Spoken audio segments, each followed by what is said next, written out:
নমস্কাৰ YouTube channel জোনাক study আৰু ইনফোলৈ মই অপূৰ্বই স্বাগতম জনাই আপোনালোকক দিবলৈ লৈছোঁ দিনটোৰ বহুকেইটা গুৰুত্বপূৰ্ণ খবৰ। ভিডিঅ'টো আৰম্ভ কৰাৰ আগতে আপোনালোকৰ অনুৰোধ, যদি চেনেলটো ছাবস্ক্ৰাইব কৰা নাই তেনেহ'লে ছাবস্ক্ৰাইব কৰি ৰাখিব আৰু কাষত থকা বেল আইকনটো বজাই ৰাখিব, কিয়নো আমি দিয়া প্ৰতিটো ভিডিঅ'ৰ ন'টিফিকেশ্যন যাতে আপোনালোকে সকলোতকৈ আগত পায়। বন্ধুসকল, আহকচোন দিনটোৰ গুৰুত্বপূৰ্ণ খবৰকেইটা আমি জানি লওঁ। প্ৰথম খবৰ, 24 ঘণ্টাত দেশত ক'ভিড-19ত আক্ৰান্ত হ'ল 1873 জন আৰু মৃত্যু হ'ল 67 জন। সমগ্ৰ বিশ্বৰ লগতে ভাৰততো কৰোনা ভাইৰাছৰ সংক্ৰমণ প্ৰতিদিনে বৃদ্ধি পাবলৈ ধৰিছে। লকডাউন জাৰি কৰাৰ পাছতো বৰ্তমান সময়লৈকে দেশত কৰোনা ভাইৰাছৰ আক্ৰান্ত হৈছে 33,000ৰো অধিক লোক। স্বাস্থ্য মন্ত্ৰালয়ৰ তথ্য অনুসৰি এই পৰ্যন্ত ভাৰতত ক'ভিড-19ত আক্ৰান্ত হোৱা লোকৰ সংখ্যা হ'ল 33,638 জন। আৰু ইফালে 24 ঘণ্টাত দেশত কৰোনা ভাইৰাছত আক্ৰান্ত হৈছে 1873 জনকৈ লোক। আৰু এই সময়ছোৱাত ক'ভিড-19ত আক্ৰান্ত হৈ প্ৰাণ হেৰুৱাইছে 67 জন লোক। উল্লেখ্য যে ভাৰতত কৰোনা ভাইৰাছত আক্ৰান্ত হৈ বৰ্তমানলৈকে মৃত্যু হোৱা লোকৰ সংখ্যা হ'ল 1094 জন। দ্বিতীয় খবৰটো, বেয়া খবৰ অসমৰ বাবে, পুনৰ 4জনৰ দেহত ক'ভিড-19 পজিটিভ। বৃহস্পতিবাৰে পুনৰ 4জনকৈ লোকৰ দেহত ধৰা পৰিল ক'ভিড-19, যাৰ বাবে বঙাইগাঁও জিলাক ৰেড জোন ঘোষণা অসম চৰকাৰৰ। ইয়াৰ আগতেও আন এগৰাকী কিশোৰীৰ দেহত ধৰা পৰিছিল কৰোনা ভাইৰাছ। শেহতীয়াকৈ ক'ভিড-19ৰ উপস্থিতি ধৰা পৰা লোককেইজন হৈছে বঙাইগাঁৱৰ চাপৰাকাটাৰ অনুপম ঠাকুৰীয়া, অভয়াপুৰী আমগুৰি তথা দ্বিতীয় খণ্ডৰ দীপক মল্লিকৰ বয়স 32 বছৰ, বঙাইগাঁও শ্বহীদ বেদী সমীপৰ ববিতা বাছফৰ আৰু বঙাইগাঁও জিলাৰ ৰেলৱে কলনীৰ বাসিন্দা মীনা বিশ্বকৰ্মা। ইয়াৰে মীনা বিশ্বকৰ্মাৰ বয়স 60 বছৰ। আজি এই ঘটনাৰ পাছত অসমত কৰোনা ভাইৰাছ আক্ৰান্ত হোৱা লোকৰ সংখ্যা 41 জনলৈ বৃদ্ধি পায়। এতিয়ালৈকে 29 জন লোকক হস্পিটেলৰ পৰা ৰিলিজ দিয়া হৈছে আৰু মৃত্যু হৈছে 1জন লোকৰ। ইফালে চিকিৎসা প্ৰদান কৰি থকা হৈছে 11জনকৈ লোকক।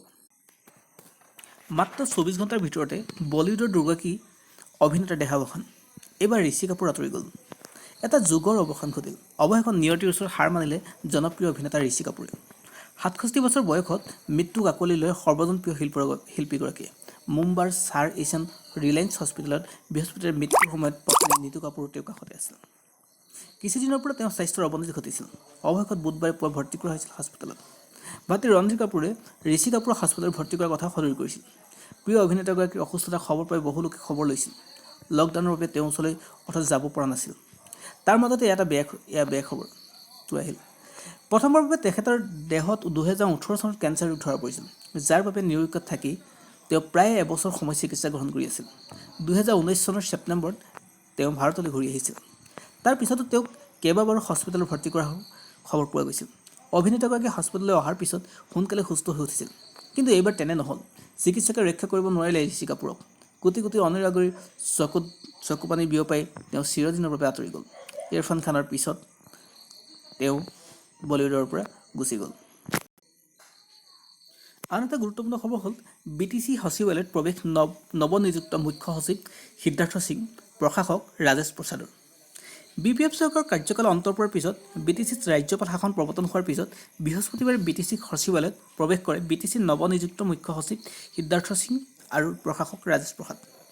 BTC সচিবালয়ৰ প্ৰেক্ষাগৃহত প্ৰতিটো বিভাগৰ মুৰব্বীৰ বিষয়াৰ সৈতে বৈঠকত অংশগ্ৰহণ কৰি BTCৰ নৱনিযুক্ত মুখ্য সচিব সিদ্ধাৰ্থ সিং আৰু প্ৰশাসক ৰাজেশ প্ৰসাদে বিভাগীয় কাম কাজৰ বুজ লয়। সকলোৱে সহযোগিতা কামনা কৰি মুখ্য সচিব সিদ্ধাৰ্থ সিঙে নিৰ্বাচন আচৰণ বিধিত যি কাম কাজ কৰাত বাধা আৰোপ কৰা আছে সেইবোৰ বাদ দি আন কামসমূহ তথা কেন্দ্ৰীয় আঁচনিসমূহ সুচাৰুৰূপে ৰূপায়ণ কৰাত জোৰ দিয়ে। লকডাউনত উপাৰ্জনহীন হৈ পৰা দৰিদ্ৰ লোকৰ সাহায্যত চৰকাৰৰ ব্যয় হ'ব 65,000 কোটি টকা। লকডাউনে জুৰুলা কৰিলে সমগ্ৰ বিশ্বৰ লগতে ভাৰতবাসীক। লকডাউন ঘোষণা হোৱাৰ দিনাৰ পৰা নানা অসুবিধাত পৰিছে বিভিন্ন লোক। পৰিস্থিতি এনে পাইছেগৈ যে কোনো লোকে এসাঁজ ভাতৰ বাবে হাহাকাৰ কৰিবলগীয়া পৰিস্থিতি উদ্ভৱ হৈছে। লকডাউনৰ ফলত সৃষ্টি হোৱা এনে পৰিৱেশৰ পৰা দৰিদ্ৰ লোকসকলক সকাহ দিয়াৰ বাবে চৰকাৰে খৰচ কৰিব লাগিব 65,000 কোটি টকা। বিশিষ্ট অৰ্থনীতিবিদ তথা ৰিজাৰ্ভ বেংকৰ প্ৰাক্তন গভৰ্ণৰ ৰঘুৰাম ৰাজনে কংগ্ৰেছ নেতা ৰাহুল গান্ধীৰ সৈতে হোৱা এক ভিডিঅ' কনফাৰেন্সিঙত এই কথা সদৰি কৰিছে। তেখেতে লগতে কয়, আমি লকডাউন শেষ কৰাৰ সময়ত বুদ্ধিমত্তাৰে কাম কৰিব লাগিব, কাৰণ আমাৰ লোকসকলক দীৰ্ঘদিন খাদ্য যোগান ধৰিব পৰা যোগ্যতাও নাই। ৰঘুৰাম ৰাজন বৰ্তমান চিকাগো বিশ্ববিদ্যালয়ৰ অধ্যাপক হিচাপে কৰ্মৰত। তেওঁ কংগ্ৰেছ চৰকাৰৰ দিনত ৰিজাৰ্ভ বেংকৰ গভৰ্ণৰ হিচাপে 2013 চনৰ পৰা 3 বছৰৰ বাবে নিযুক্ত দিয়া হৈছিল। লকডাউন 4 মে'ৰ পিছতো থাকিব, কিন্তু খুলিব পাৰিব চাহ চিগাৰেটৰ দোকান, চলিব বাছ আৰু টেক্সিও। মমতা বেনাৰ্জীয়ে কৈছে এই কথা। লকডাউন অব্যাহত থাকিব, কিন্তু কৰোনাৰ সন্ত্ৰাস কম হোৱা ঠাইত খোলা থাকিব চাহ চিগাৰেটৰ দোকানৰ লগতে বাছ আৰু টেক্সি সেৱা। গ্ৰীণ জোনত খোলা থাকিব এইসমূহ দোকান আৰু বাহন। 4 মে'ৰ পৰা কাৰ্যকৰী হোৱাকৈ পশ্চিমবংগ চৰকাৰে গ্ৰহণ কৰিছে এই সিদ্ধান্ত। লগতে ৰাজ্যখনত মে' মাহৰ শেষলৈকে অব্যাহত থাকিব লকডাউন। মুখ্যমন্ত্ৰী মমতা বেনাৰ্জীয়ে উল্লেখ কৰিছে যে কলকাতাৰ লগতে আন কণ্টেইনমেণ্ট জোনত লকডাউনৰ সময়ত কোনো শিথিলতা নাথাকে। মুখ্যমন্ত্ৰীগৰাকীয়ে লগতে কয়, আমি অধিক সময়ৰ বাবে ঘৰতে থাকিব লাগিব। মাস্ক প্ৰতিজন লোকে পৰিধান কৰিব লাগিব। আমি নাজানো কৰোনা ভাইৰাছ কিমান দিন থাকিব। কোনো গৱেষকেও এই কথা নিশ্চিতকৈ ক'ব নোৱাৰে। ধাৰণা কৰা হৈছে মে' শেষ বা জুনত কৰোনা ভাইৰাছ শেষ হ'ব। গতিকে আমি নীতি নিয়মসমূহ মানি চলিব লাগিব। তেওঁ লগতে সকলো লোককে সামাজিক দূৰত্ব বজাই ৰাখিবলৈ আহ্বান জনায়। উল্লেখ্য যে পশ্চিমবংগৰ গ্ৰীণ জোনসমূহত 4 মে'ৰ পৰা বৈদ্যুতিক সামগ্ৰীৰ দোকান, হাৰ্ডৱেৰ দোকান, মোবাইল ফোনৰ ৰিচাৰ্জৰ দোকান, কোম্পানী, নিৰ্মাণ ইত্যাদি কাম আৰম্ভ হ'ব। ইফালে এখন বাছত সামাজিক দূৰত্ব বজাই ৰাখি কেৱল 20 জন লোকহে যাত্ৰা কৰিব পাৰিব। ঠিক তেনেদৰে টেক্সিসমূহতো কেৱল 3 জন লোকে যাত্ৰা কৰিব পাৰিব। কৰোনা সংকট, দৰমহা নোলোৱাৰ সিদ্ধান্ত ল'লে ৰিলায়েন্স ইণ্ডাষ্ট্ৰীৰ অধ্যক্ষ মুকেশ আম্বানীয়ে। কৰোনা ভাইৰাছৰ সন্ত্ৰাস, এতিয়া সমগ্ৰ দেশতে কৰোনা ভাইৰাছক প্ৰতিৰোধ কৰিবলৈ সৰ্বত্ৰ লকডাউন। লকডাউনৰ ফলত এতিয়া স্তব্ধ হৈ পৰিছে সমগ্ৰ ভাৰতবৰ্ষ। তাৰ মাজতে ৰিলায়েন্স ইণ্ডাষ্ট্ৰীৰ অধ্যক্ষ মুকেশ আম্বানীয়ে ল'লে দৰমহা নোলোৱাৰ সিদ্ধান্ত। আনকি ৰিলায়েন্স ইণ্ডাষ্ট্ৰী লিমিটেডৰ বৰ্ডৰ মেম্বাৰসকলেও নিজৰ দৰমহাৰ 50% কৰ্তন কৰাৰ সিদ্ধান্ত ল'লে। উল্লেখ্য যে লকডাউনৰ ফলত এতিয়া সমগ্ৰ দেশতে ব্যৱসায় বাণিজ্যত হৈছে তীব্ৰ ক্ষতি। হাইড্ৰ'কাৰ্বন বিজনেছত পৰিছে কৰোনা ভাইৰাছৰ প্ৰভাৱ। ইয়াৰ ফলত হাইড্ৰ'কাৰ্বন বিজনেছত কাম কৰা কৰ্মচাৰীসকলৰ দৰমহাৰ 10% কৰ্তন কৰাৰ সিদ্ধান্ত গ্ৰহণ কৰা হৈছে। কিন্তু যিসকলে দৰমহা বাৰ্ষিক 15 লাখতকৈ কম, তেওঁলোকৰ দৰমহা কৰ্তন কৰা নহয় বুলি জানিবলৈ দিছে। 4 মে'ৰ পৰা দেশত বহু জিলাত শিথিল কৰা হ'ব লকডাউন, জনালে গৃহ মন্ত্ৰালয়ে। বুধবাৰে কেন্দ্ৰীয় চৰকাৰে স্পষ্টকৈ জনালে যে অহা 3 মে'ৰ পিছতো প্ৰান্তে প্ৰান্তে অব্যাহত থাকিব লকডাউন, কিন্তু ঠাই বিশেষে কৰা হ'ব শিথিল। দেশত এতিয়া সৰ্বত্ৰ লকডাউন। লকডাউনৰ ফলত বৃহৎ ক্ষতিৰ সন্মুখীন হৈছে দেশৰ অৰ্থনীতি। কিন্তু লকডাউনে কৰোনা সংক্ৰমণ ৰোধ কৰাটো লৈছে গুৰুত্বপূৰ্ণ ভূমিকা। কেন্দ্ৰীয় গৃহ মন্ত্ৰালয়ে কয় যে 3 মে' পৰ্যন্ত সৰ্বত্ৰ লকডাউন চলি থাকিব। লকডাউন অমান্য কৰিলে কঠোৰ ব্যৱস্থা লোৱা হ'ব। যোৱা 24 মাৰ্চ তাৰিখে প্ৰধানমন্ত্ৰী নৰেন্দ্ৰ মোদীয়ে দেশত প্ৰথমবাৰলৈ লকডাউন ঘোষণা কৰিছিল। পিছত লকডাউনৰ সীমা 3 মে'লৈকে বৃদ্ধি কৰাৰ সিদ্ধান্ত গ্ৰহণ কৰিছিল। টুইটাৰৰ জৰিয়তে গৃহ মন্ত্ৰালয়ে জনায় যে বৰ্তমান লকডাউনৰ সন্দৰ্ভত কেন্দ্ৰীয় চৰকাৰে পৰ্যালোচনা চলাই আছে। লকডাউনৰ ফলত দেশত কৰোনা সংক্ৰমণো বহু পৰিমাণে হ্ৰাস পাইছে। কৰোনা ভাইৰাছৰ সন্দৰ্ভত অহা 4 মে'ৰ পৰা নতুন গাইডলাইন বলৱৎ কৰা হ'ব। ইয়াত নিশ্চয়কৈ দেশৰ বহু জিলাত লকডাউন বহু ক্ষেত্ৰত শিথিল কৰাৰ সম্ভাৱনা আছে। সবিশেষ সময়ত সকলোৱে গম পাব, টুইটাৰ যোগে এই মন্তব্য কৰে গৃহ মন্ত্ৰালয়ৰ এজন মুখপাত্ৰই। বৃহস্পতিবাৰে কণ্টেইনমেণ্ট জোনৰ পৰা মুকলি হ'ব স্পেনিছ গাৰ্ডেন। অৰ্থাৎ প্ৰশাসনে মুকলি কৰিব স্পেনিছ গাৰ্ডেনক। স্পেনিছ গাৰ্ডেনত বাস কৰা মনিছ টিউবৰিয়েল নামৰ এজন লোকৰ দেহত কৰোনা ধৰা পৰাৰ পিছত স্পেনিছ গাৰ্ডেনক কণ্টেইনমেণ্ট জোন হিচাপে ঘোষণা কৰিছিল। প্ৰশাসনে চিল কৰি দিছিল স্পেনিছ গাৰ্ডেনক। কোনো লোককে ওলাবলৈ বা সোমাবলৈ দিয়া হোৱা নাছিল। অৱশ্যে বৰ্তমানলৈকে মুকলি কৰি দিয়া নাই স্পেনিছ গাৰ্ডেনক। কোৱাৰেণ্টাইনত থাকিব লাগিব নেকি? মুখ্যমন্ত্ৰী সৰ্বানন্দ সোণোৱালৰ নিৰাপত্তা থকা NSG জোৱানক কোৱাৰেণ্টাইনলৈ প্ৰেৰণ। বুধবাৰৰ পৰা কোৱাৰেণ্টাইনত ৰখা হৈছে NSG জোৱানগৰাকীক। উল্লেখ্য যে শেহতীয়া কিছুদিনৰ পৰা নিৰাপত্তাত থকা NSG জোৱানজনৰ জ্বৰ কাহ ভুগিছে, যাক লৈ শংকিত হৈ পৰিছে সতীৰ্থৰ জোৱানসকল। জোৱানসকলৰ সন্দেহ উত্তৰাখণ্ডৰ জোৱানজনৰ দেহত COVID-19 সংক্ৰমণ হৈছে, যি কথা মুখ্যমন্ত্ৰীৰ নিৰাপত্তাত থকা শীৰ্ষ বিষয়াক অৱগত কৰিছিল সতীৰ্থৰ জোৱানসকলে।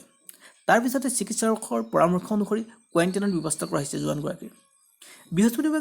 বৃহস্পতিবাৰে জোৱানগৰাকীৰ নমুনা সংগ্ৰহ কৰা হয়। পৰীক্ষাগাৰত নমুনাৰ পৰীক্ষাৰ পিছত স্পষ্ট হ'ব সকলো। উল্লেখ্য যে যদি কেনেবাকৈ NSG জোৱানগৰাকীৰ দেহত COVID-19 ধৰা পৰে, তেন্তে নিশ্চয় মুখ্যমন্ত্ৰীৰ নিৰাপত্তাত থকা প্ৰত্যেকগৰাকী নিৰাপত্তাৰক্ষী থাকিব লাগিব কোৱাৰেণ্টাইনত, আনকি সৰ্বানন্দ সোণোৱাল অৰ্থাৎ মুখ্যমন্ত্ৰী।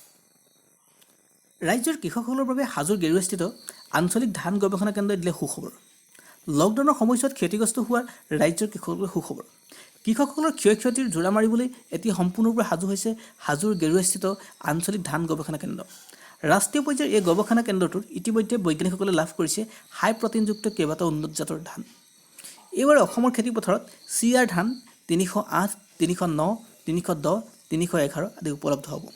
প্ৰতি বিঘা মাটিত দুগুণ অৰ্থাৎ 35 মোনতকৈ ধান কৃষকে লাভ কৰিব পাৰিব এই ভিন্ন প্ৰজাতিৰ ধানৰ পৰা। PM মোদীক টুইটাৰত আনফল' কৰাক লৈ প্ৰতিক্ৰিয়া, পিছত হোৱাইট হাউছে দিলে চাফাই। হোৱাইট হাউছে বুধবাৰে নিজৰ চাফাইত উল্লেখ কৰিছে যে তেওঁলোকৰ টুইটাৰত হেণ্ডেলে সাধাৰণতে কিছু সময়ৰ কাৰণেহে আমেৰিকাৰ ৰাষ্ট্ৰপতিৰ যাত্ৰাৰ সময়ত সেই দেশৰ প্ৰধানসকলক টুইটাৰত ফ'ল' কৰে।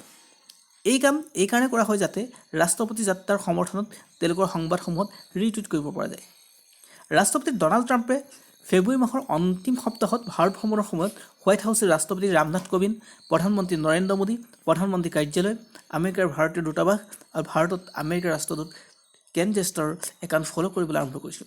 এই সপ্তাহৰ আৰম্ভণিতে হোৱাইট হাউছে গোটেই 6টা একাউণ্ট আনফ'ল' কৰিছিল।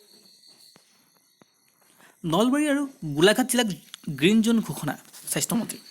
বৃহস্পতিবাৰে নলবাৰী আৰু গোলাঘাট জিলাক গ্ৰীণ জ'ন ঘোষণা। নলবাৰীত উপস্থিত হৈ এই ঘোষণা কৰিলে স্বাস্থ্যমন্ত্ৰী হিমন্ত বিশ্ব শৰ্মাই। বৰ্তমান অসমত 4খন জিলাক ৰেড জ'ন হিচাপে ঘোষণা। মৰিগাঁও, ধুবুৰী, বঙাইগাঁও আৰু গোৱালপাৰা জিলা আছে ৰেড জ'নত। লকডাউন অমান্য কৰি হাতীগড় ইনডোৰ ষ্টেডিয়াম VVIP খেলি আছে বেডমিণ্টন। ৰাজ্য প্ৰশাসনে কৰোনা ভাইৰাছৰ সংক্ৰমণ প্ৰতিৰোধৰ বাবে লকডাউনৰ সময়ছোৱাত বিভিন্ন নীতি নিৰ্দেশনা জাৰি কৰিছিল। সেই নীতি নিৰ্দেশনা অনুসৰি ষ্টেডিয়াম, চেলুন, শ্বপিং মল আদি প্ৰথমৰ পৰাই বন্ধ ৰখাৰ নিৰ্দেশ দিয়া হৈছিল। কিন্তু গুৱাহাটী মহানগৰীৰ মাজমজিয়াতে উলংঘন কৰিছে এচাম শিক্ষিত লোকে প্ৰশাসনৰ এই নিৰ্দেশ। গুৱাহাটী হাতীগড়ত আছে এটা ইনডোৰ ষ্টেডিয়াম। হাতীগড় ইনডোৰ ষ্টেডিয়ামৰ কৰ্তৃপক্ষ মনা নাই লকডাউনৰ কোনো নিয়ম।